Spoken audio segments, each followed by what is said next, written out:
Alexandre Dumas, 20 ans après. Chapitre 1er. Le fantôme de Richelieu. Dans une chambre du palais cardinal que nous connaissons déjà, près d'une table à coins de vermeil, chargée de papiers et de livres, un homme était assis, la tête appuyée dans ses deux mains. Derrière lui était une vaste cheminée, rouge de feu, et dont les tisons enflammés s'écroulaient sur de larges chenets dorés. La lueur de ce foyer éclairait par derrière le vêtement magnifique de ce rêveur, que la lumière d'un candélabre chargé de bougies éclairait par devant. À voir cette simarre rouge et ces riches dentelles, à voir ce front pâle et courbé sous la méditation, à voir la solitude de ce cabinet, le silence des antichambres, le pas mesuré des gardes sur le palier, on eût pu croire que l'ombre du cardinal de Richelieu était encore dans sa chambre. Hélas, c'était bien en effet seulement l'ombre du grand homme. La France affaiblie, l'autorité du roi méconnue, les grands redevenus forts et turbulents, l'ennemi rentré en deçà des frontières, tout témoignait que Richelieu n'était plus là.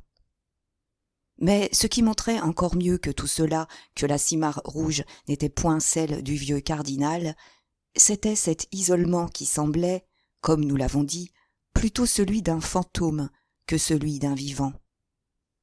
C'étaient ces corridors vides de courtisans, ces cours pleines de gardes.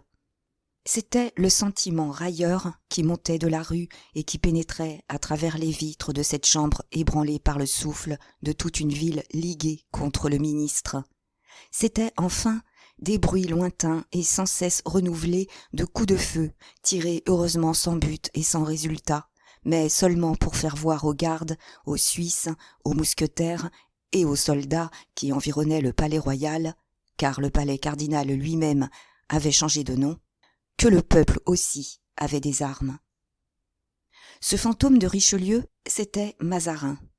Or, Mazarin était seul et se sentait faible. « Étrangers », murmurait-il. « Italiens, voilà leur grand mot lâché. » Avec ce mot, ils ont assassiné, pendu et dévoré Concini. Et si je les laissais faire, ils m'assassineraient, me pendraient et me dévoreraient comme lui. Bien que je ne leur ai jamais fait d'autre mal que de les pressurer un peu. Les niais. Ils ne sentent donc pas que leur ennemi, ce n'est point cet Italien qui parle mal le français, mais bien plutôt ceux-là qui ont le talent de leur dire des belles paroles avec un si pur et si bon accent parisien. Oui, oui, continuait le ministre avec son sourire fin, qui cette fois semblait étrange sur ses lèvres pâles. Oui, vos rumeurs me le disent. Le sort des favoris est précaire. Mais si vous savez cela, vous devez savoir aussi que je ne suis point un favori ordinaire, moi. Le comte d'Essex avait une bague splendide et enrichie de diamants que lui avait donnée sa royale maîtresse. Moi, je n'ai qu'un simple anneau avec un chiffre et une date, mais cet anneau a été béni dans la chapelle du palais royal. Aussi, moi, ne me briseront-ils pas selon leurs vœux? Ils ne s'aperçoivent pas qu'avec leur éternel cri « À bas le Mazarin !» je leur fais crier tantôt « Vive Monsieur de Beaufort !» tantôt « Vive Monsieur le Prince !» tantôt « Vive le Parlement !» Eh bien, Monsieur de Beaufort est à Vincennes, Monsieur le Prince ira le rejoindre un jour ou l'autre. Et le Parlement.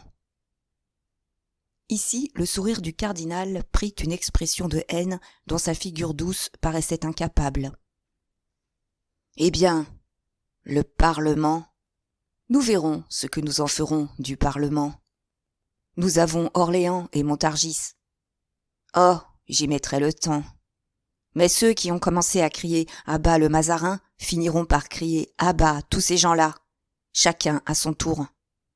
Richelieu, qu'ils haïssaient quand il était vivant, et dont il parle toujours depuis qu'il est mort, a été plus bas que moi, car il a été chassé plusieurs fois, et plus souvent encore il a craint de l'être.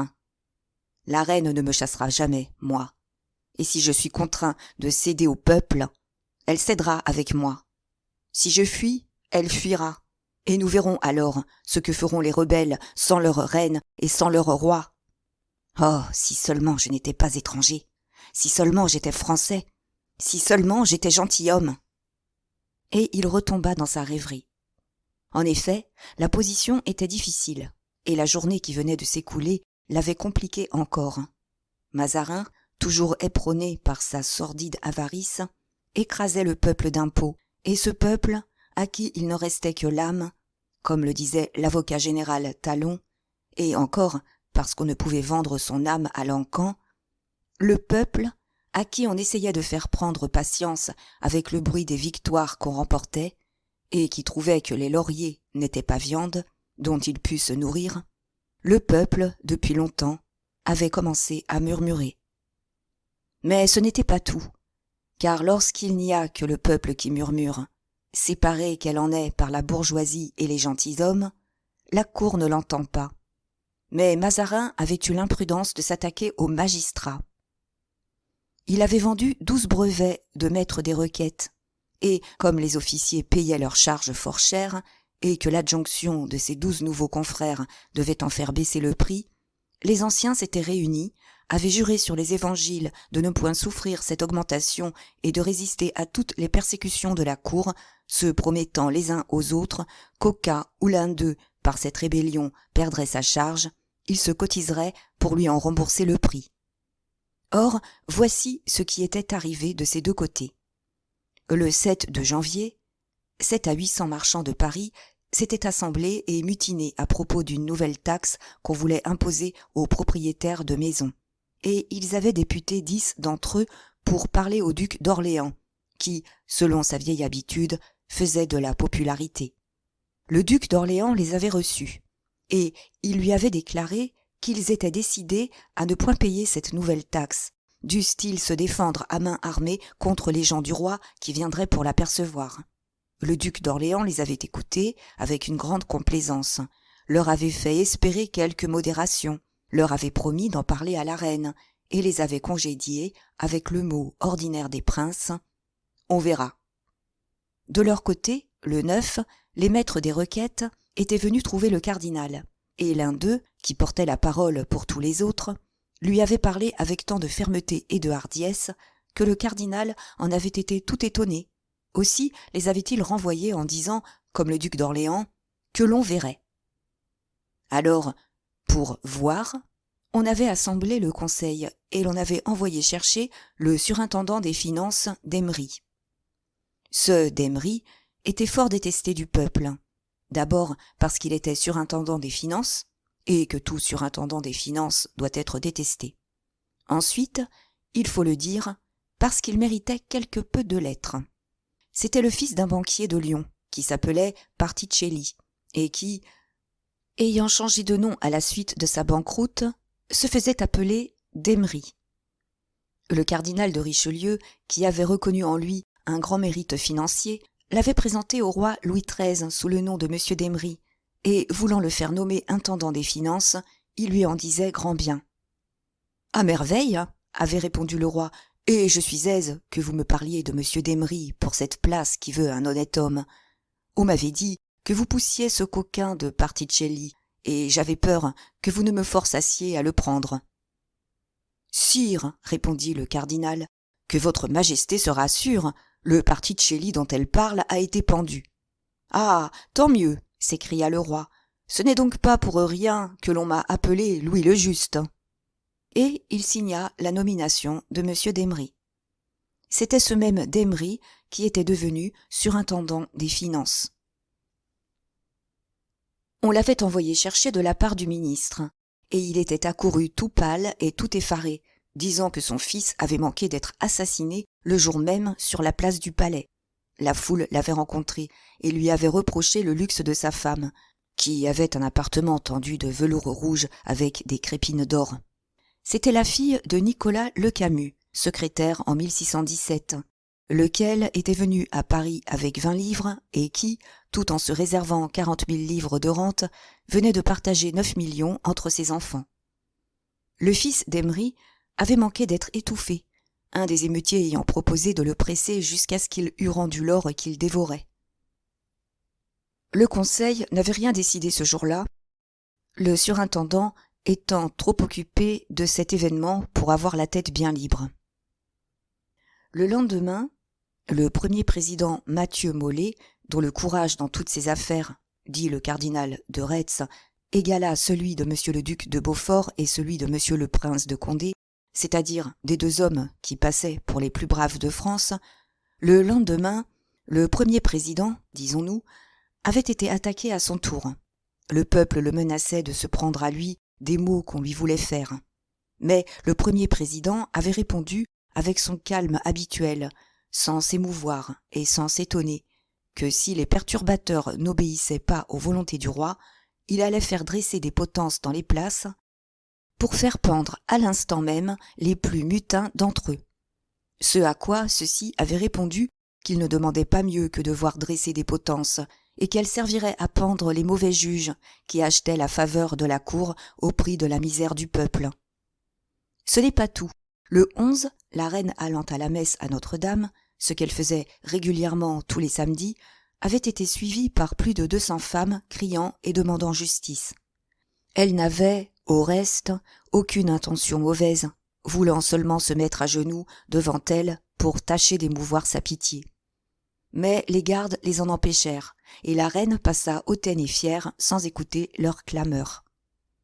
L'après-midi, il y avait eu conseil de nouveau, et là, on avait décidé que l'on maintiendrait l'autorité du roi. En conséquence, le Parlement fut convoqué pour le lendemain, 12.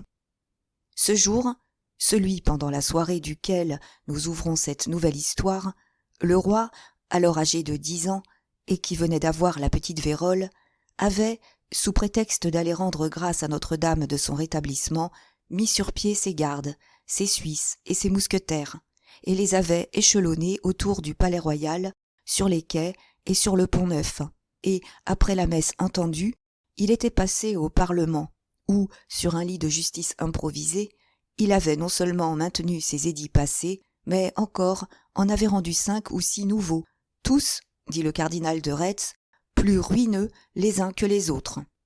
Si bien que le premier président, qui, on a pu le voir, était les jours précédents pour la cour, s'était cependant élevé fort hardiment sur cette manière de mener le roi au palais pour surprendre et forcer la liberté des suffrages.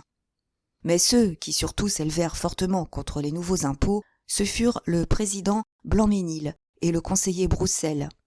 Ces édits rendus, le roi rentra au Palais-Royal. Une grande multitude de peuple était sur sa route, mais comme on savait qu'il venait du Parlement, et qu'on ignorait s'il y avait été pour y rendre justice au peuple ou pour l'opprimer de nouveau, pas un seul cri de joie ne retentit sur son passage pour le féliciter de son retour à la santé. Tous les visages, au contraire, étaient mornes et inquiets. Quelques-uns même étaient menaçants. Malgré son retour, les troupes restèrent sur place. On avait craint qu'une émeute n'éclatât quand on connaîtrait le résultat de la séance du Parlement. Et, en effet, à peine le bruit se fut-il répandu dans les rues, qu'au lieu d'alléger les impôts, le roi les avait augmentés, que des groupes se formèrent, et que de grandes clameurs retentirent, criant « À bas le Mazarin ! Vive Broussel ! Vive Blancmesnil !» Car le peuple avait su que Broussel et Blancmesnil avaient parlé en sa faveur, et quoique leur éloquence eût été perdue, ils ne leur en savaient pas moins bon gré. On avait voulu dissiper ces groupes, on avait voulu faire taire ces cris, et, comme cela arrive en pareil cas, les groupes s'étaient grossis et les cris avaient redoublé. L'ordre venait d'être donné aux gardes du roi et aux gardes suisses, non seulement de tenir ferme, mais encore de faire des patrouilles dans les rues Saint-Denis et Saint-Martin, où ces groupes surtout paraissaient plus nombreux et plus animés, lorsqu'on annonça au Palais-Royal le prévôt des marchands. Il fut introduit aussitôt. Il venait dire que si l'on ne cessait pas à l'instant même ces démonstrations hostiles, dans 2 heures Paris tout entier serait sous les armes. On délibérait sur ce qu'on aurait à faire, lorsque Comminges, lieutenant aux gardes, rentra, ses habits tout déchirés et le visage sanglant. En le voyant paraître, la reine jeta un cri de surprise et lui demanda ce qu'il y avait. Il y avait qu'à la vue des gardes, comme l'avait prévu le prévôt des marchands, les esprits s'étaient exaspérés. On s'était emparé des cloches et l'on avait sonné le tocsin. Comminges avait tenu bon, avait arrêté un homme qui paraissait un des principaux agitateurs et, pour faire un exemple, avait ordonné qu'il fût pendu à la croix du Trahoir. En conséquence, les soldats l'avaient entraîné pour exécuter cet ordre. Mais, aux Halles, ceux-ci avaient été attaqués à coups de pierre et à coups de hallebarde.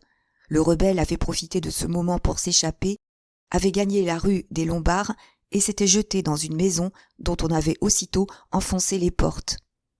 Cette violence avait été inutile. On n'avait pas pu retrouver le coupable. Comminges avait laissé un poste dans la rue et, avec le reste de son détachement, était revenu au Palais-Royal pour rendre compte à la reine de ce qui se passait. Tout le long de la route, il avait été poursuivi par des cris et par des menaces. Plusieurs de ces hommes avaient été blessés de coups de pique et de hallebarde, et lui-même avait été atteint d'une pierre qui lui fendait le sourcil. Le récit de Comminges corroborait l'avis du prévôt des marchands. On n'était pas en mesure de tenir tête à une révolte sérieuse. Le cardinal fit répandre dans le peuple que les troupes n'avaient été échelonnées sur les quais et le Pont-Neuf qu'à propos de la cérémonie, et qu'elles allaient se retirer. En effet, vers les 4 heures du soir, elles se concentrèrent toutes vers le Palais-Royal. On plaça un poste à la barrière des sergents, un autre au 15-20, enfin un troisième à la butte Saint-Roch.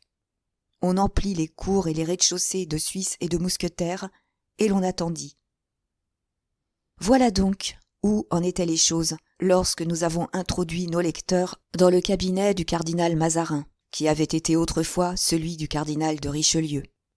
Nous avons vu dans quelle situation d'esprit il écoutait les murmures du peuple qui arrivaient jusqu'à lui et l'écho des coups de fusil qui retentissaient jusque dans sa chambre. Tout à coup, il releva la tête, le sourcil à demi froncé, comme un homme qui a pris son parti, fixa les yeux sur une énorme pendule qu'allait sonner 10 heures, et, prenant un sifflet de vermeil placé sur la table, à la portée de sa main, il siffla 2 coups. Une porte cachée dans la tapisserie s'ouvrit sans bruit, et un homme vêtu de noir s'avança silencieusement et se tint debout derrière le fauteuil. « Bernouin !» dit le cardinal sans même se retourner, car, ayant sifflé 2 coups, il savait que ce devait être son valet de chambre. « Quels sont les mousquetaires de garde au palais ?»« Les mousquetaires noirs, monseigneur. »« Quelle compagnie ?»« Compagnie Tréville. »« Y a-t-il quelque officier de cette compagnie dans l'antichambre ?»« Le lieutenant d'Artagnan. »« Un bon, je crois. »« Oui, monseigneur. »« Donnez-moi un habit de mousquetaire et aidez-moi à m'habiller. » Le valet de chambre sortit aussi silencieusement qu'il était entré et revint un instant après, apportant le costume demandé. Le cardinal commença alors, silencieux et pensif, à se défaire du costume de cérémonie qu'il avait endossé pour assister à la séance du Parlement, et à se revêtir de la casaque militaire qu'il portait avec une certaine aisance, grâce à ses anciennes campagnes d'Italie. Puis, quand il fut complètement habillé, « Allez me chercher monsieur d'Artagnan », dit-il. Et le valet de chambre sortit cette fois par la porte du milieu, mais toujours aussi silencieux et aussi muet. On eût dit du nombre. Resté seul, le cardinal se regarda avec une certaine satisfaction dans une glace. Il était encore jeune, car il avait 46 ans à peine. Il était d'une taille élégante et un peu au-dessous de la moyenne. Il avait le teint vif et beau, le regard plein de feu, le nez grand, mais cependant assez bien proportionné, le front large et majestueux, les cheveux châtains un peu crépus, la barbe plus noire que les cheveux et toujours bien relevée avec le fer, ce qui lui donnait bonne grâce. Alors il passa son baudrier, regarda avec complaisance ses mains, qu'il avait fort belles, et desquelles il prenait le plus grand soin. Puis, rejetant les gros gants de daim qu'il avait déjà pris et qui étaient d'uniforme, il passa de simples gants de soie. En ce moment, la porte s'ouvrit. « Monsieur d'Artagnan » dit le valet de chambre. Un officier entra. C'était un homme de 39 à 40 ans, de petite taille, mais bien prise, maigre, l'œil vif et spirituel, la barbe noire et les cheveux grisonnants, comme il arrive toujours lorsqu'on a trouvé la vie trop bonne ou trop mauvaise, et surtout quand on est fort brun. D'Artagnan fit 4 pas dans le cabinet, qu'il reconnaissait pour y être venu une fois dans le temps du cardinal de Richelieu. Et voyant qu'il n'y avait personne dans ce cabinet qu'un mousquetaire de sa compagnie, il arrêta les yeux sur ce mousquetaire, sous les habits duquel, au premier coup d'œil, il reconnut le cardinal. Il demeura debout dans une pose respectueuse, mais digne, et comme il convient à un homme de condition qui a eu souvent dans sa vie occasion de se trouver avec des grands seigneurs.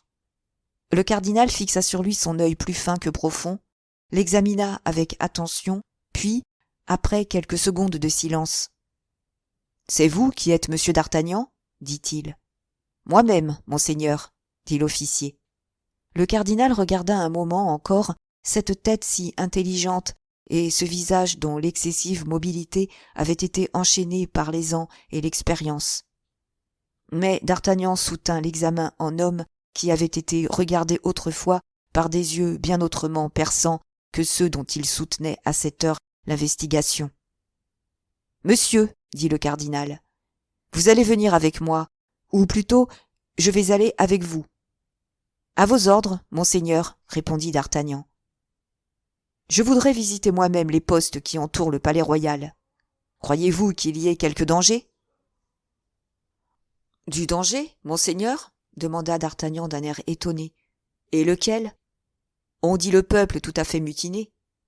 L'uniforme des mousquetaires du roi est fort respecté, monseigneur, et ne le fut-il pas, moi, 4e, je me fais fort de mettre en fuite une centaine de ces manants. Vous avez vu, cependant, ce qui est arrivé à Comminges. Monsieur de Comminges est aux gardes et non pas aux mousquetaires, répondit d'Artagnan. Ce qui veut dire, reprit le cardinal en souriant, que les mousquetaires sont meilleurs soldats que les gardes. Chacun a l'amour-propre de son uniforme, monseigneur. Exceptez moi, monsieur, reprit Mazarin en souriant, puisque vous voyez que j'ai quitté le mien pour prendre le vôtre. Peste, monseigneur, dit d'Artagnan, c'est de la modestie.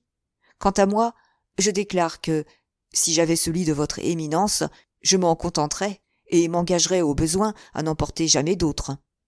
Oui, mais pour sortir ce soir, peut-être n'eût-il pas été très sûr. Bernouin, mon feutre. Le valet de chambre rentra, rapportant un chapeau d'uniforme à larges bords. Le cardinal s'en coiffa d'une façon assez cavalière et se retourna vers d'Artagnan.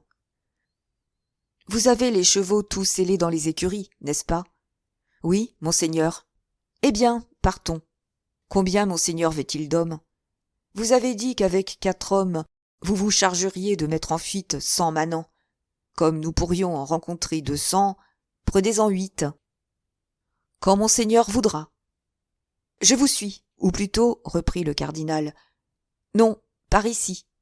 Éclairez-nous, Bernouin. » Le valet prit une bougie, le cardinal prit une petite clé dorée sur son bureau, et, ayant ouvert la porte d'un escalier secret, il se trouva au bout d'un instant dans la cour du palais royal. Chapitre 2. Une ronde de nuit.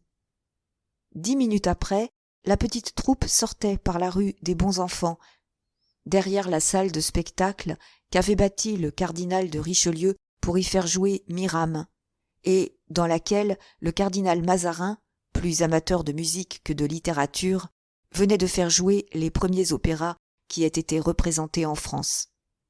L'aspect de la ville présentait tous les caractères d'une grande agitation. Des groupes nombreux parcouraient les rues, et, quoi qu'en ait dit d'Artagnan, s'arrêtaient pour voir passer les militaires avec un air de raillerie menaçante qui indiquait que les bourgeois avaient momentanément déposé leur mansuétude ordinaire pour des intentions plus belliqueuses. De temps en temps, des rumeurs venaient du quartier des Halles, des coups de fusil pétillaient du côté de la rue Saint-Denis, et parfois, tout à coup, sans que l'on sût pourquoi, quelques cloches se mettaient à sonner, ébranlées par le caprice populaire. D'Artagnan suivait son chemin avec l'insouciance d'un homme sur lequel de pareilles niaiseries n'ont aucune influence. Quand un groupe tenait le milieu de la rue, il poussait son cheval sans lui dire gare, et comme si, rebelles ou non, ceux qui le composaient avaient su à quel homme ils avaient affaire, il s'ouvrait et laissait passer la patrouille. Le cardinal enviait ce calme, qu'il attribuait à l'habitude du danger, mais il n'en prenait pas moins pour l'officier, sous les ordres duquel il s'était momentanément placé, cette sorte de considération que la prudence elle-même accorde à l'insoucieux courage. En approchant du poste de la barrière des sergents, la sentinelle cria « Qui vive ?» D'Artagnan répondit et, ayant demandé les mots de passe au cardinal, s'avança à l'ordre. Les mots de passe étaient « Louis » et « Rocroi ». Ces signes de reconnaissance échangés, D'Artagnan demanda si ce n'était pas M. de Comminges qui commandait le poste. La sentinelle lui montra alors un officier qui causait, à pied, la main appuyée sur le cou du cheval de son interlocuteur. C'était celui que demandait D'Artagnan. « Voici M. de Comminges, dit D'Artagnan, revenant au cardinal. Le cardinal poussa son cheval vers eux, tandis que D'Artagnan se reculait par discrétion. Cependant, à la manière dont l'officier à pied et l'officier à cheval ôtèrent leurs chapeaux, il vit qu'ils avaient reconnu son éminence. « Bravo, Guitaut, dit le cardinal au cavalier. Je vois que malgré vos 64 ans, vous êtes toujours le même, alerte et dévoué.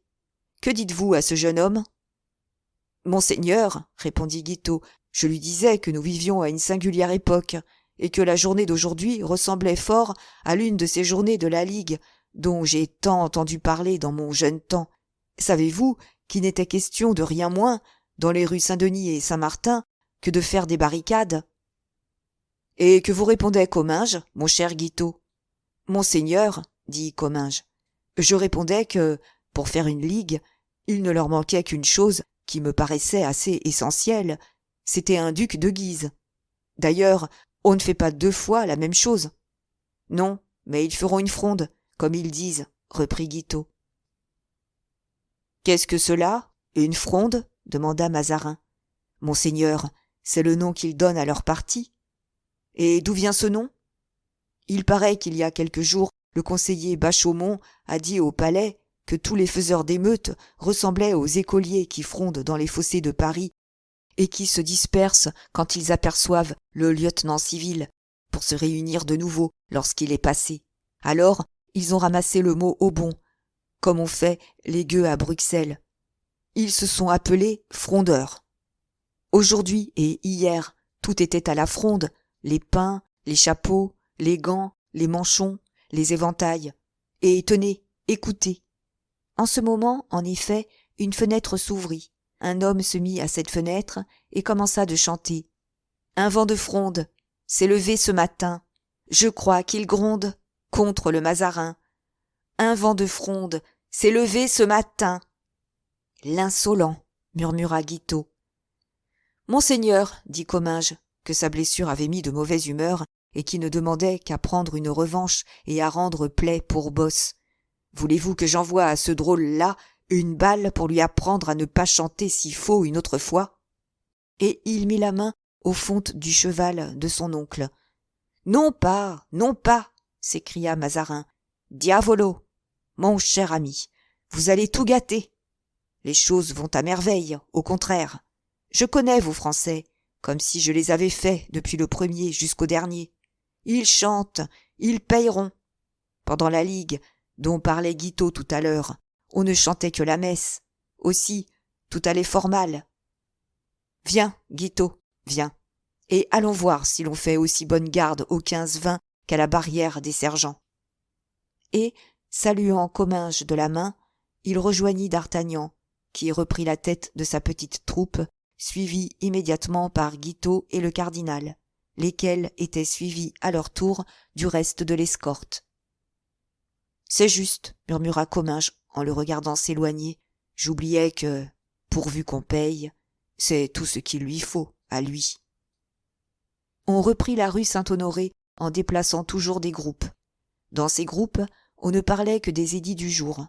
On plaignait le jeune roi qui ruinait ainsi son peuple sans le savoir. On jetait toute la faute sur Mazarin. On parlait de s'adresser au duc d'Orléans et à monsieur le prince. On exaltait Blancmesnil et Broussel. D'Artagnan passait au milieu de ces groupes, insoucieux comme si lui et son cheval eussent été de fer. Mazarin et Guitaut causaient tout bas. Les mousquetaires, qui avaient fini par reconnaître le cardinal, suivaient en silence. On arriva à la rue Saint-Thomas-du-Louvre, où était le poste des 15-20. Guitaut appela un officier subalterne, qui vint rendre compte. « Eh bien ?» demanda Guiteau. « Ah, mon capitaine, dit l'officier, tout va bien de ce côté. Si ce n'est, je crois, qu'il se passe quelque chose dans cet hôtel. » Et il montrait de la main un magnifique hôtel situé juste sur l'emplacement où fut depuis le vaudeville. « Dans cet hôtel, dit Guiteau, mais c'est l'hôtel de Rambouillet. »« Je ne sais pas si c'est l'hôtel de Rambouillet, reprit l'officier, mais ce que je sais, c'est que j'y ai vu entrer force gens de mauvaise mine. »« Bah, dit Guiteau, en éclatant de rire, ce sont des poètes. »« Eh bien, Guiteau, dit Mazarin, veux-tu bien ne pas parler avec une pareille irrévérence de ces messieurs?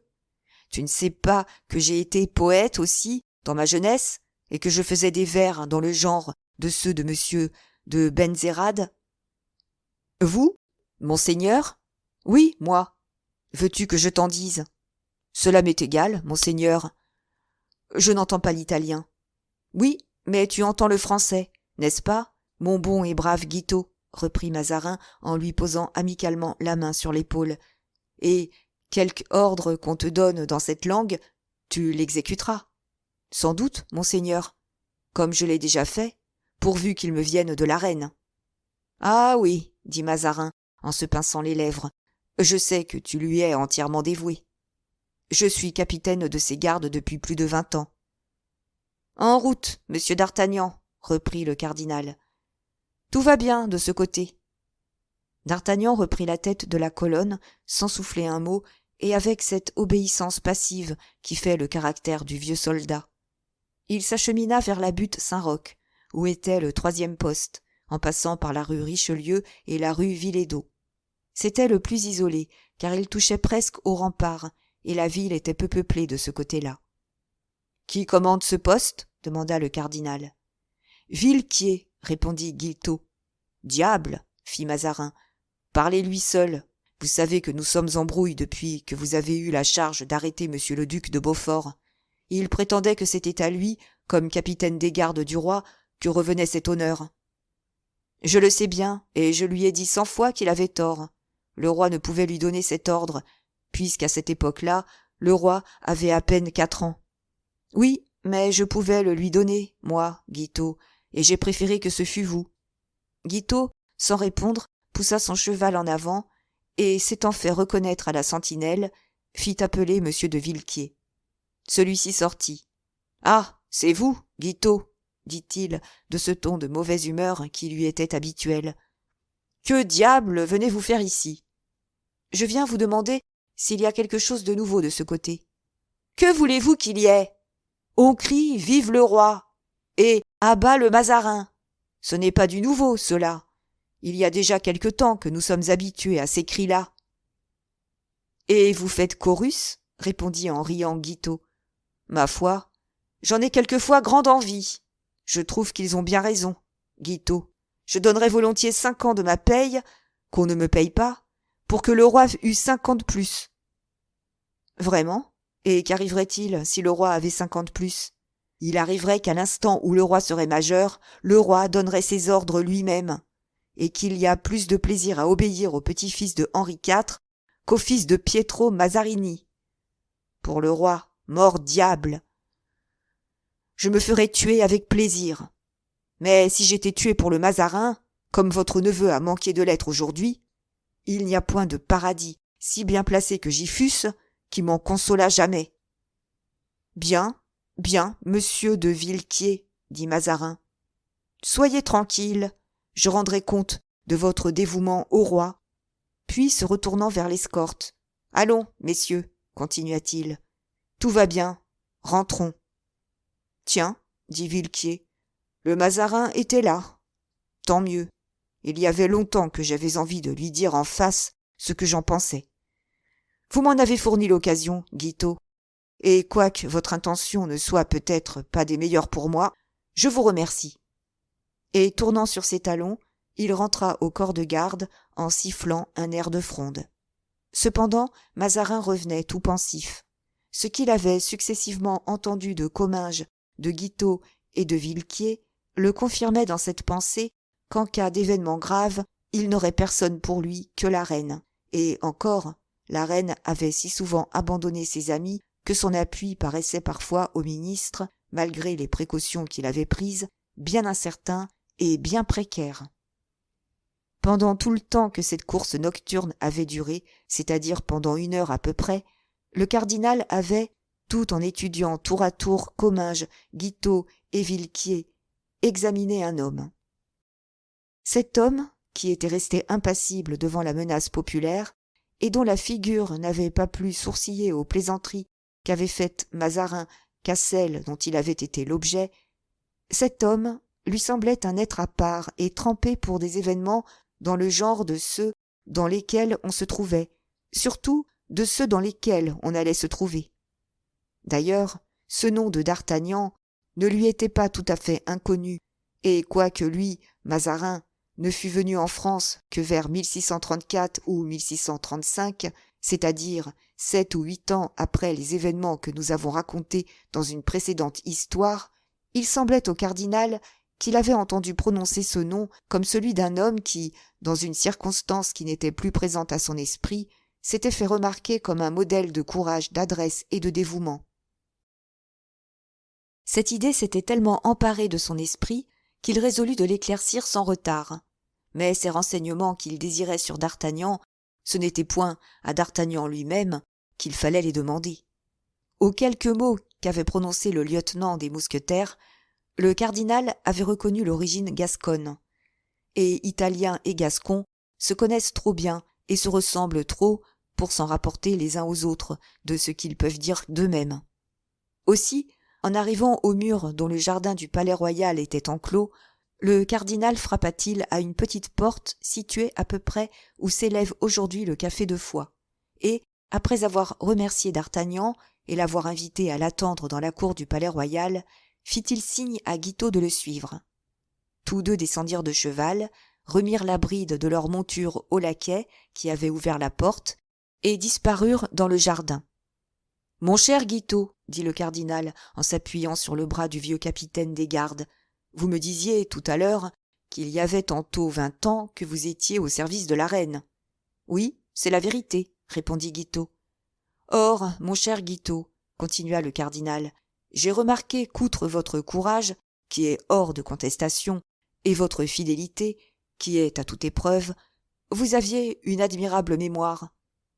Vous avez remarqué cela, monseigneur, dit le capitaine des gardes. Diable, tant pis pour moi. Comment cela? Sans doute, une des premières qualités du courtisan est de savoir oublier. Mais vous n'êtes pas un courtisan, vous, Guitaut. Vous êtes un brave soldat, un de ces capitaines, comme il en reste encore quelques-uns du temps du roi Henri IV. Mais comme, malheureusement, il n'en restera plus bientôt. Peste, monseigneur. M'avez-vous fait venir avec vous pour me tirer mon horoscope? Non, dit Mazarin en riant. Je vous ai fait venir pour vous demander si vous aviez remarqué notre lieutenant des mousquetaires. Monsieur d'Artagnan? Oui.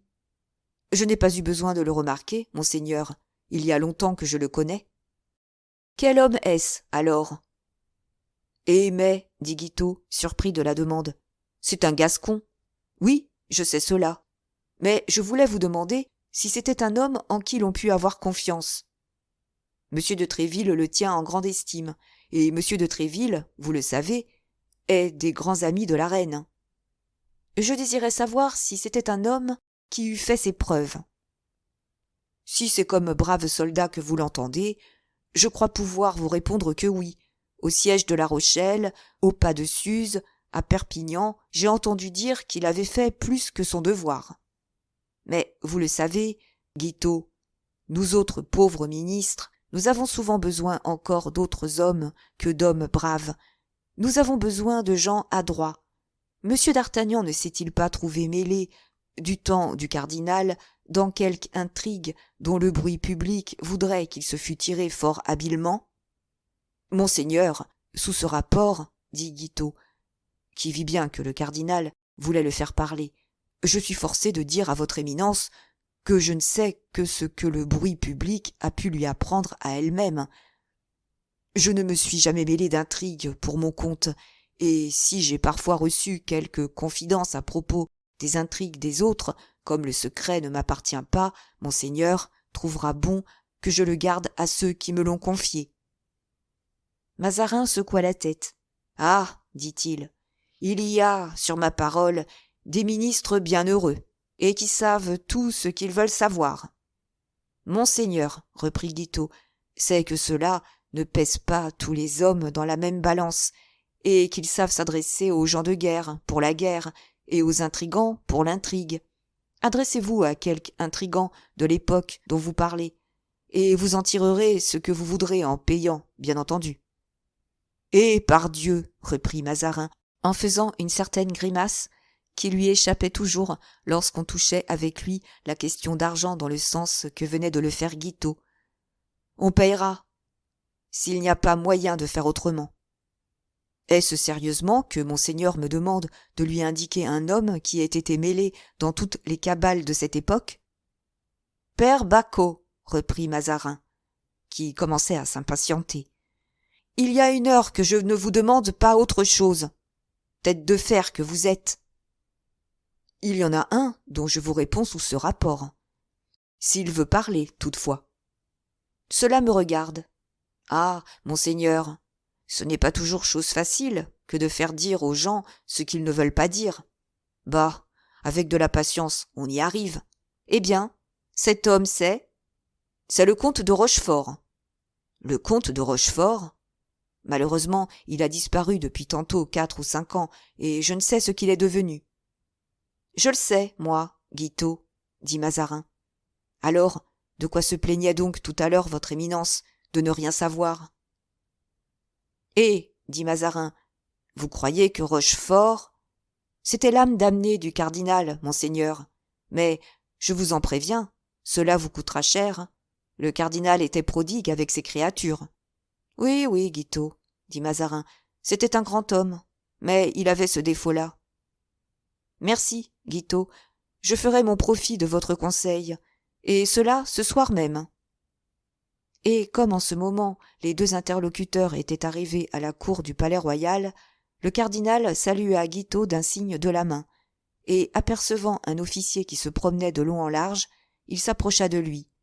C'était d'Artagnan qui attendait le retour du cardinal, comme celui-ci en avait donné l'ordre. « Venez, monsieur d'Artagnan, dit Mazarin, de sa voix la plus flûtée, j'ai un ordre à vous donner. » D'Artagnan s'inclina, suivit le cardinal par l'escalier secret, et, un instant après, se retrouva dans le cabinet d'où il était parti. Le cardinal s'assit devant son bureau, et prit une feuille de papier sur laquelle il écrivit quelques lignes. D'Artagnan, debout, impassible, attendit sans impatience comme sans curiosité. Il était devenu un automate militaire, agissant, ou plutôt obéissant par ressort. Le cardinal plia la lettre et y mit son cachet. « Monsieur d'Artagnan, dit-il, vous allez porter cette dépêche à la Bastille et ramener la personne qui en est l'objet. Vous prendrez un carrosse, une escorte, et vous garderez soigneusement le prisonnier. » D'Artagnan prit la lettre, porta la main à son feutre, pivota sur ses talons, comme eût pu le faire le plus habile sergent instructeur, sortit, et un instant après, on l'entendit commander de sa voix brève et monotone. « 4 hommes d'escorte, un carrosse, mon cheval. » 5 minutes après, on entendait les roues de la voiture et les fers des chevaux retentir sur le pavé de la cour. Chapitre 3. 2 anciens ennemis. D'Artagnan arrivait à la Bastille comme 8h30 sonnaient. Il se fit annoncer au gouverneur, qui, lorsqu'il sut qu'il venait de la part et avec un ordre du ministre, s'avança au-devant de lui jusqu'au perron. Le gouverneur de la Bastille était alors monsieur du Tremblay, frère du fameux capucin Joseph, ce terrible favori de Richelieu que l'on appelait Éminence grise.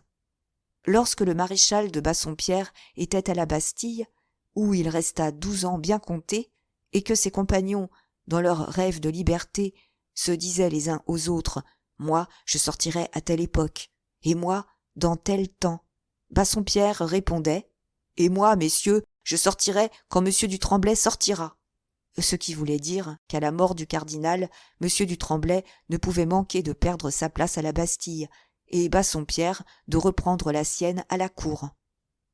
Sa prédiction faillit en effet s'accomplir, mais d'une autre façon que ne l'avait pensé Bassompierre, car, le cardinal mort, contre toute attente, les choses continuèrent de marcher comme par le passé. M. du Tremblay ne sortit pas, et Bassompierre faillit ne point sortir. M. du Tremblay était donc encore gouverneur de la Bastille lorsque d'Artagnan s'y présenta pour accomplir l'ordre du ministre. Il le reçut avec la plus grande politesse, et, comme il allait se mettre à table, il invita d'Artagnan à souper avec lui. « Ce serait avec le plus grand plaisir, dit d'Artagnan, mais, si je ne me trompe, il y a sur l'enveloppe de la lettre « Très pressé ». « C'est juste, dit M. du Tremblay. « Holà, major, que l'on fasse descendre le numéro 256. » En entrant à la Bastille, on cessait d'être un homme, et l'on devenait un numéro. D'Artagnan se sentit frissonner au bruit des clés.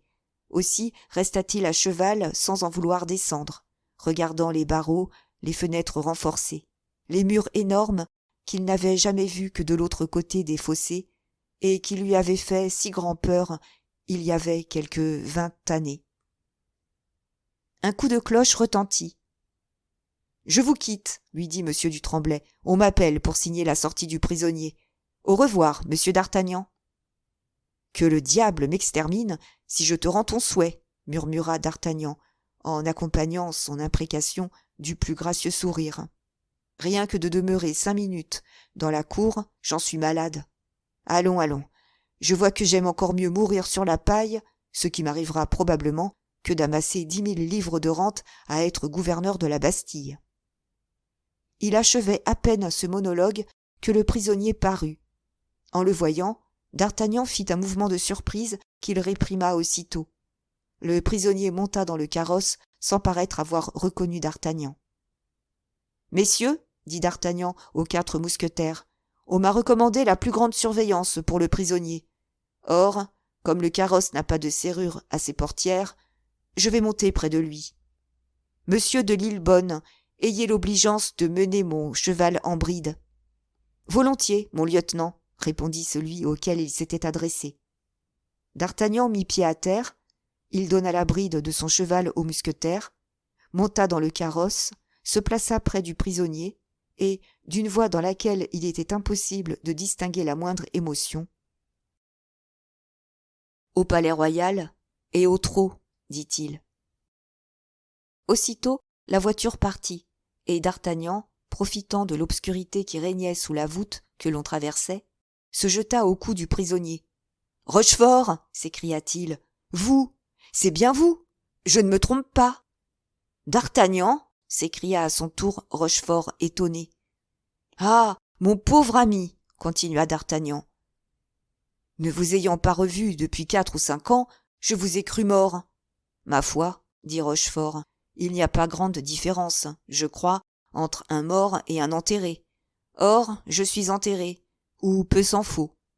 Et pour quel crime êtes-vous à la Bastille? Voulez-vous que je vous dise la vérité? Oui. Eh bien, je n'en sais rien.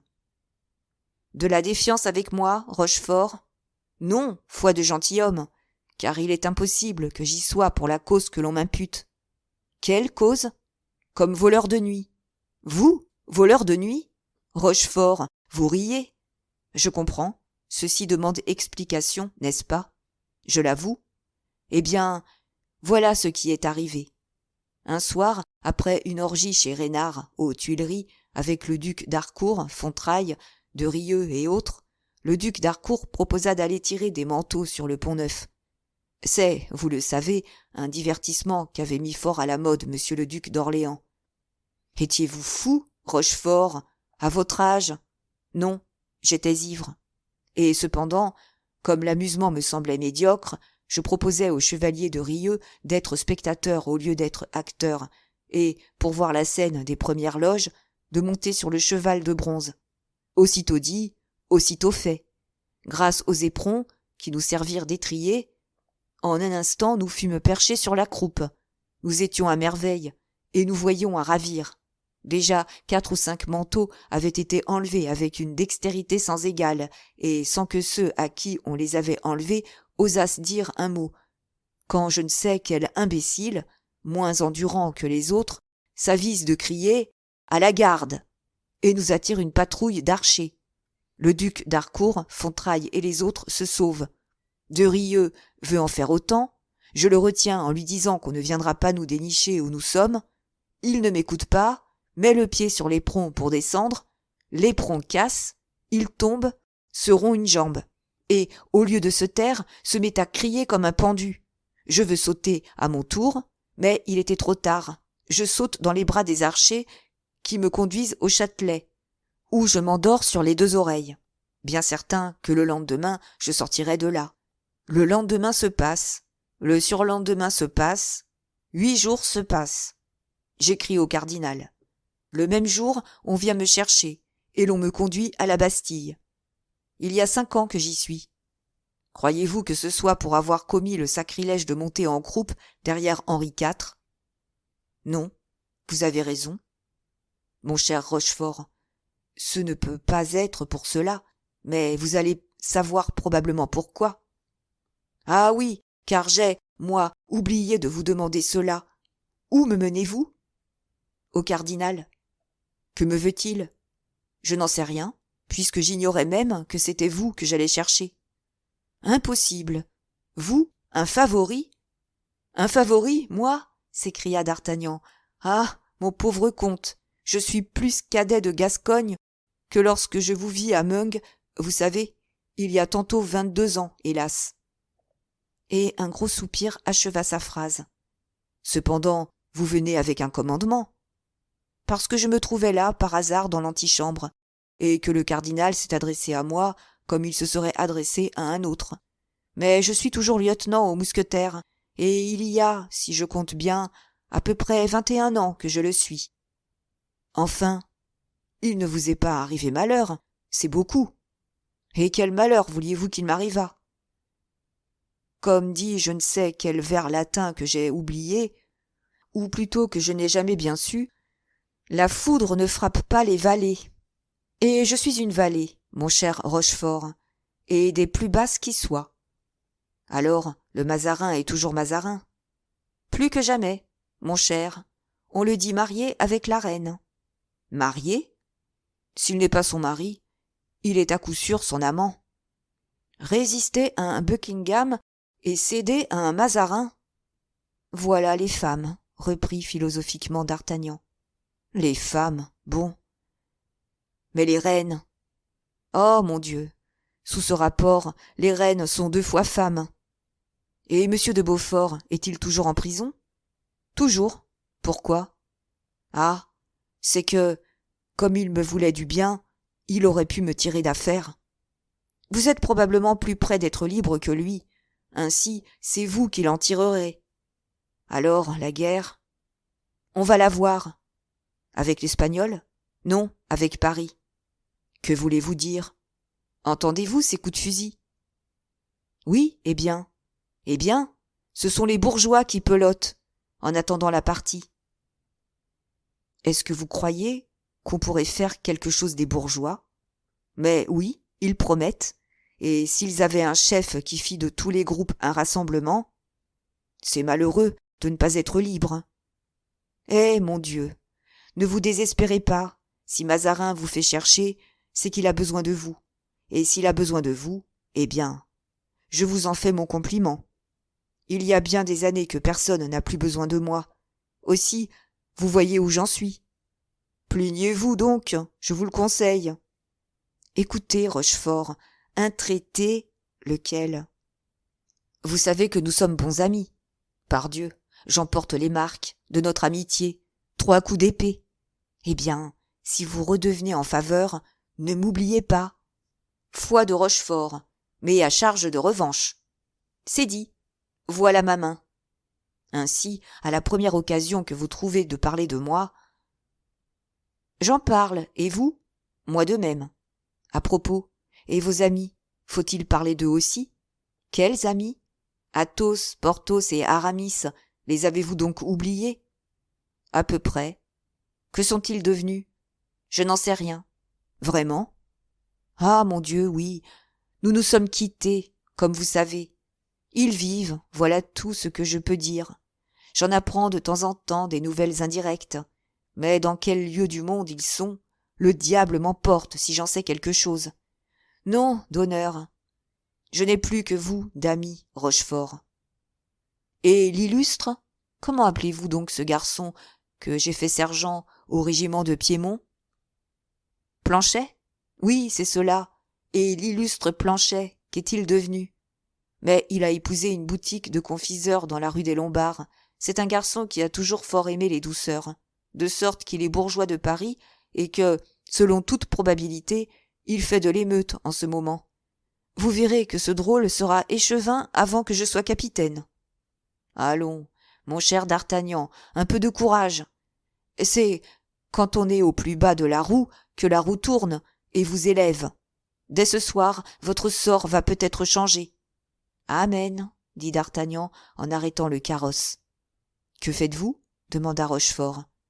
Je fais que nous sommes arrivés et que je ne veux pas qu'on me voie sortir de votre voiture.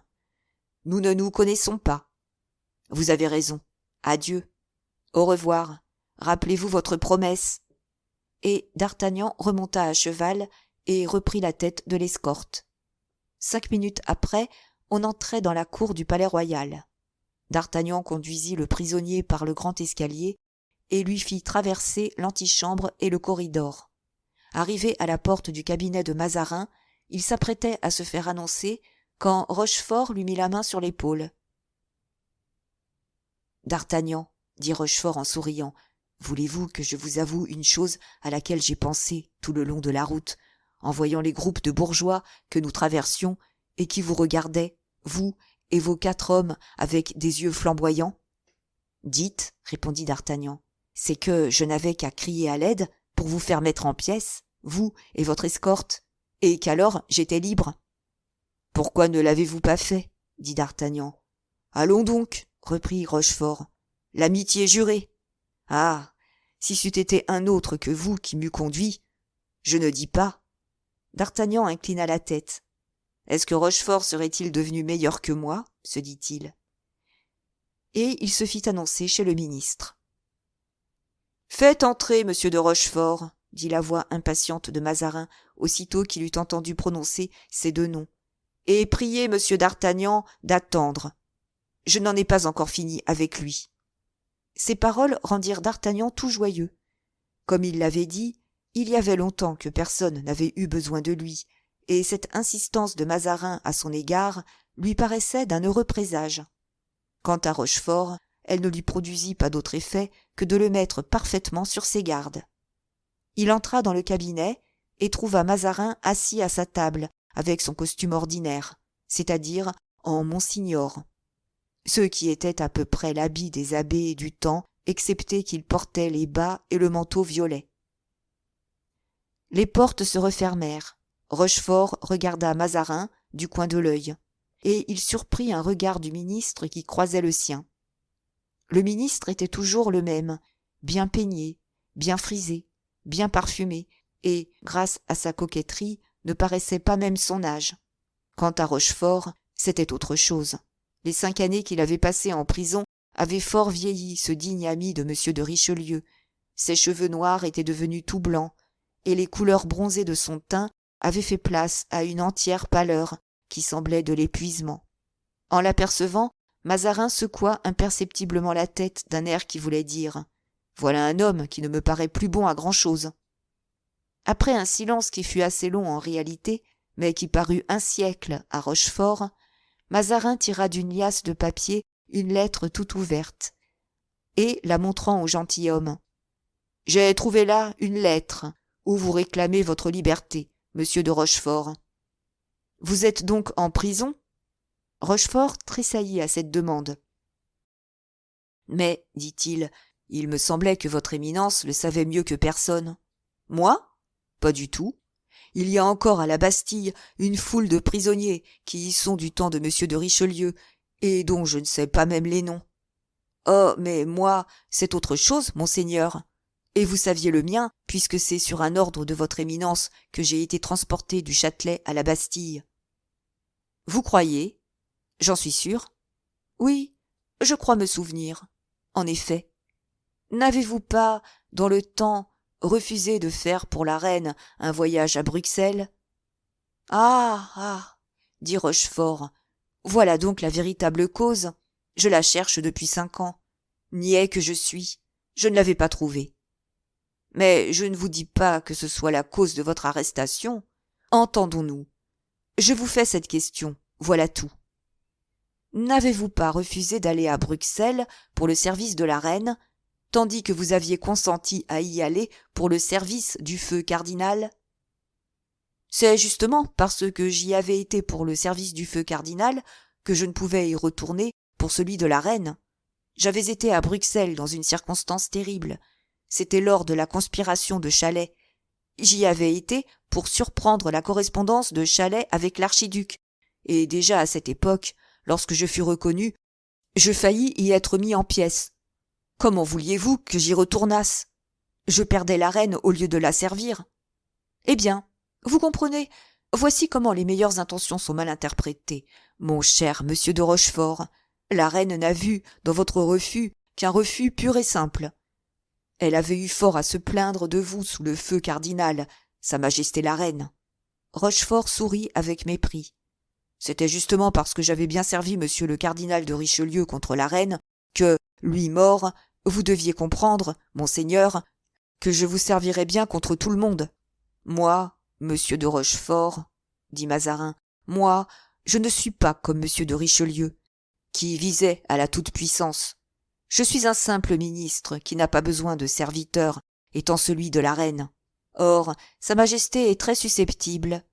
Elle aura su votre refus, elle l'aura pris pour une déclaration de guerre, et elle m'aura, sachant combien vous êtes un homme supérieur et par conséquent dangereux, mon cher monsieur de Rochefort, elle m'aura ordonné de m'assurer de vous. Voilà comment vous vous trouvez à la Bastille. Eh bien, monseigneur, il me semble, dit Rochefort, que si c'est par erreur que je me trouve à la Bastille… Oui, oui, reprit Mazarin, certainement tout cela peut s'arranger. Vous êtes homme à comprendre certaines affaires, vous, et une fois ces affaires comprises, allez bien pousser. C'était l'avis de monsieur le cardinal de Richelieu, et mon admiration pour ce grand homme s'augmente encore de ce que vous voulez bien me dire que c'est aussi le vôtre. C'est vrai, reprit Mazarin. Monsieur le cardinal avait beaucoup de politique. C'est ce qui faisait sa grande supériorité sur moi, qui suis un homme tout simple et sans détour. C'est ce qui me nuit. J'ai une franchise toute française. Rochefort se pinça les lèvres pour ne pas sourire. Je viens donc au but. J'ai besoin de bons amis, de serviteurs fidèles. Quand je dis j'ai besoin, je veux dire la reine a besoin. Je ne fais rien que par les ordres de la reine, moi, entendez-vous bien. Ce n'est pas comme monsieur le cardinal de Richelieu qui faisait tout à son caprice. Aussi, je ne serai jamais un grand homme comme lui, mais en échange, je suis un bon homme. Monsieur de Rochefort, et j'espère que je vous le prouverai. Rochefort connaissait cette voix soyeuse, dans laquelle glissait de temps en temps un sifflement qui ressemblait à celui de la vipère. « Je suis tout prêt à vous croire, monseigneur, dit-il, quoique, pour ma part, j'ai eu peu de preuves de cette bonhomie dont parle votre éminence. N'oubliez pas, monseigneur, reprit Rochefort, voyant le mouvement qu'essayait de réprimer le ministre, n'oubliez pas que, depuis 5 ans, je suis à la Bastille, et que rien ne fausse les idées comme de voir les choses à travers les grilles d'une prison. Ah, monsieur de Rochefort, je vous ai déjà dit que je n'y étais pour rien dans votre prison. La reine, colère de femme et de princesse, que voulez-vous? Mais cela passe comme cela vient, et après on n'y pense plus. Je conçois, monseigneur, qu'elle n'y pense plus, elle qui a passé 5 ans au Palais-Royal, au milieu des fêtes et des courtisans, mais moi, qui les ai passés à la Bastille… Oh, mon Dieu, mon cher monsieur de Rochefort, croyez-vous que le Palais-Royal soit un séjour bien gai? Non pas, allez. Nous y avons eu, nous aussi, nos grands tracas, je vous assure. Mais, tenez, ne parlons plus de tout cela. Moi, je joue carte sur table, comme toujours. Voyons, êtes-vous des nôtres, monsieur de Rochefort? Vous devez comprendre, monseigneur, que je ne demande pas mieux. Mais je ne suis plus au courant de rien, moi. À la Bastille, on ne cause politique qu'avec les soldats et les geôliers. Et vous n'avez pas idée, monseigneur, comme ces gens-là sont peu au courant des choses qui se passent. J'en suis toujours à monsieur de Bassompierre, moi. Il est toujours un des 17 seigneurs. Il est mort, monsieur, et c'est une grande perte. C'était un homme dévoué à la reine, lui, et les hommes dévoués sont rares. Parbleu, je crois bien, dit Rochefort. Quand vous en avez, vous les envoyez à la Bastille. Mais c'est qu'aussi, dit Mazarin, qu'est-ce qui prouve le dévouement? L'action, dit Rochefort. Ah oui, l'action, reprit le ministre, réfléchissant. Mais où trouver des hommes d'action? Rochefort hocha la tête. Il n'en manque jamais, monseigneur. Seulement, vous cherchez mal. Je cherche mal. Que voulez-vous dire, mon cher monsieur de Rochefort?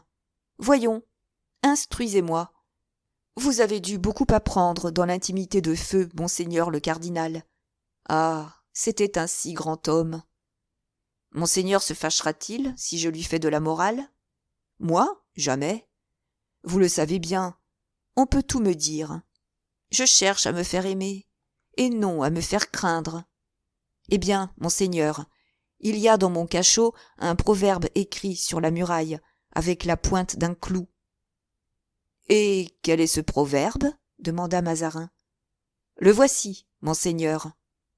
Tel maître, je le connais. Tel valet, non, tel serviteur. C'est un petit changement que les gens dévoués, dont je vous parlais tout à l'heure, y ont introduit pour leur satisfaction particulière. Eh bien, que signifie le proverbe? Il signifie que M. de Richelieu a bien su trouver des serviteurs dévoués, et par douzaines.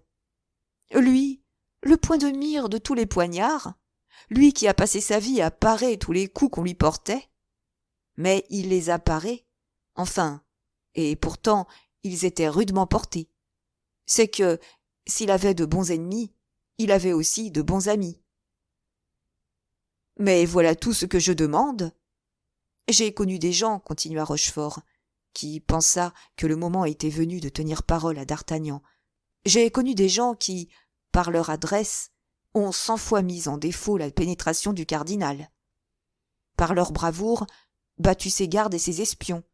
Des gens qui, sans argent, sans appui, sans crédit, ont conservé une couronne à une tête couronnée et fait demander grâce au cardinal.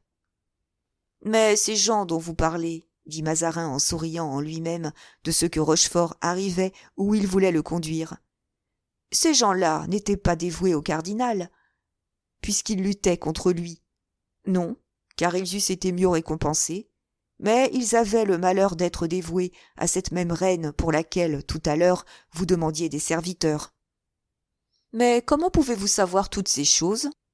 Je sais ces choses parce que ces gens-là étaient mes ennemis à cette époque, parce qu'ils luttaient contre moi, parce que je leur ai fait tout le mal que j'ai pu, parce qu'ils me l'ont rendu de leur mieux, parce que l'un d'eux, à qui j'avais eu plus particulièrement affaire, m'a donné un coup d'épée. Voilà 7 ans à peu près. C'était le 3e que je recevais de la même main. La fin d'un ancien comte. Ah, fit Mazarin avec une bonhomie admirable, si je connaissais des hommes pareils. Eh, monseigneur, vous en avez un à votre porte depuis plus de 6 ans, et que depuis 6 ans vous n'avez jugé bon à rien. Qui donc? Monsieur d'Artagnan. Ce Gascon! S'écria Mazarin avec une surprise parfaitement jouée. Ce Gascon a sauvé une reine, et fait confesser à monsieur de Richelieu qu'en fait d'habileté, d'adresse et de politique, il n'était qu'un écolier. En vérité, c'est comme j'ai l'honneur de le dire à votre éminence. Contez-moi un peu cela, mon cher monsieur de Rochefort. C'est bien difficile, monseigneur, dit le gentilhomme en souriant. Il me le contera lui-même alors. J'en doute, monseigneur. Et pourquoi cela?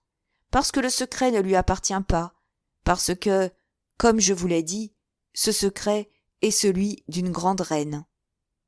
Et il était seul pour accomplir une pareille entreprise? Non, monseigneur. Il avait 3 amis, 3 braves qui le secondaient, des braves comme vous en cherchiez tout à l'heure. Et ces 4 hommes étaient unis, dites-vous? Comme si ces 4 hommes eussent fait qu'un, comme si ces 4 cœurs eussent battu dans la même poitrine. Aussi, que n'ont-ils fait à eux 4? Mon cher monsieur de Rochefort, en vérité, vous piquez ma curiosité à un point que je ne puis vous dire. Ne pourriez-vous donc me narrer cette histoire? Non, mais je puis vous dire un conte, un véritable conte de fées. Je vous en réponds, monseigneur. Oh, dites-moi cela, monsieur de Rochefort. J'aime beaucoup les contes. Vous le voulez donc, monseigneur? Dit Rochefort en essayant de démêler une intention sur cette figure fine et rusée. Oui. Eh bien, écoutez. Il y avait une fois une reine, mais une puissante reine, la reine d'un des plus grands royaumes du monde, à laquelle un grand ministre voulait beaucoup de mal pour lui avoir voulu auparavant trop de bien. Ne cherchez pas, monseigneur. Vous ne pourriez pas deviner qui. Tout cela se passait bien longtemps avant que vous vinssiez dans le royaume où régnait cette reine.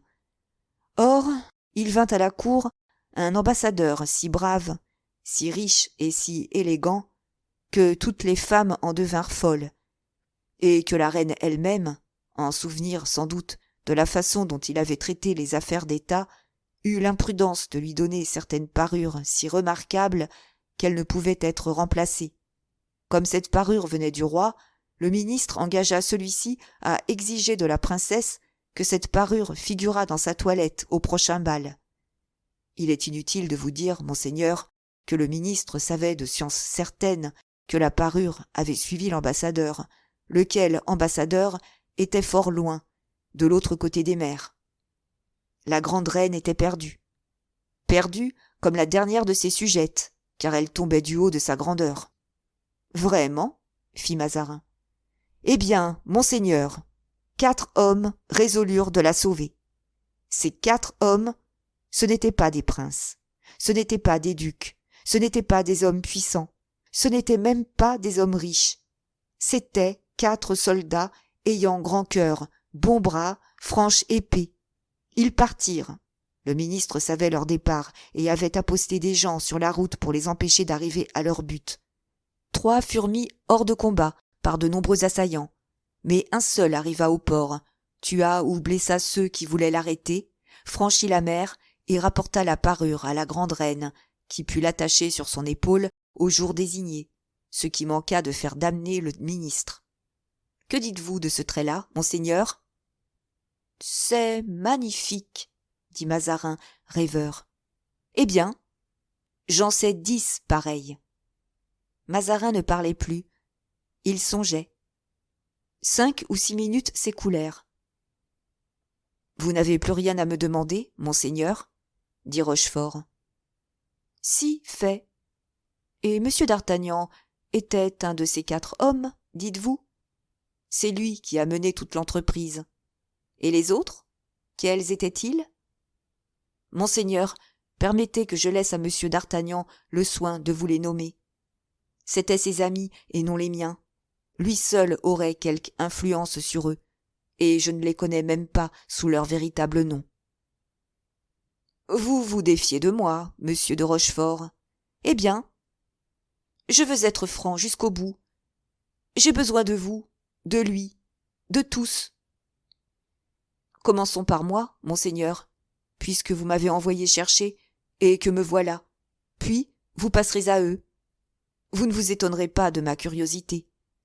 Lorsqu'il y a 5 ans qu'on est en prison, on n'est pas fâché de savoir où l'on va vous envoyer. Vous, mon cher monsieur de Rochefort, vous aurez le poste de confiance. Vous irez à Vincennes, où monsieur de Beaufort est prisonnier. Vous me le garderez à vue. Eh bien, qu'avez-vous donc? J'ai que vous me proposez là une chose impossible, dit Rochefort, en secouant la tête d'un air désappointé. Comment? Une chose impossible? Et pourquoi cette chose est-elle impossible? Parce que M. de Beaufort est un de mes amis, ou plutôt que je suis un des siens. Avez-vous oublié, monseigneur, que c'est lui qui avait répondu de moi à la reine? Monsieur de Beaufort, depuis ce temps-là, est l'ennemi de l'État. Oui, monseigneur, c'est possible. Mais comme je ne suis ni roi, ni reine, ni ministre, il n'est pas mon ennemi, à moi, et je ne puis accepter ce que vous m'offrez. Voilà ce que vous appelez du dévouement? Je vous en félicite. Votre dévouement ne vous engage pas trop, monsieur de Rochefort. Et puis, monseigneur, reprit Rochefort, vous comprendrez que sortir de la Bastille pour rentrer à Vincennes, ce n'est que changer de prison. Dites tout de suite que vous êtes du parti de monsieur de Beaufort, et ce sera plus franc de votre part. Monseigneur, j'ai été si longtemps enfermé que je ne suis que d'un parti. C'est du parti du grand air. Employez-moi à toute autre chose, envoyez-moi en mission, occupez-moi activement, mais sur les grands chemins, si c'est possible. Mon cher monsieur de Rochefort, dit Mazarin avec son air goguenard, votre zèle vous emporte. Vous vous croyez encore un jeune homme, parce que le cœur y est toujours, mais les forces vous manqueraient. Croyez-moi donc. Ce qu'il vous faut maintenant, c'est du repos. Holà, quelqu'un? Vous ne statuez donc rien sur moi, monseigneur? Au contraire, j'ai statué. Bernouin entra. Appelez un huissier, dit-il, et restez près de moi, ajouta-t-il tout bas. Un huissier entra. Mazarin écrivit quelques mots qu'il remit à cet homme, puis salua de la tête.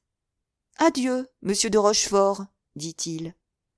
Rochefort s'inclina respectueusement. Je vois, monseigneur, dit-il, que l'on me reconduit à la Bastille. Vous êtes intelligent. J'y retourne, monseigneur. Mais, je vous le répète, vous avez tort de ne pas savoir m'employer. Vous, l'ami de mes ennemis. Que voulez-vous?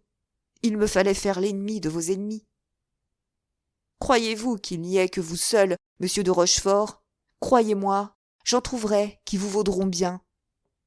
Je vous le souhaite, monseigneur. C'est bien. Allez, allez.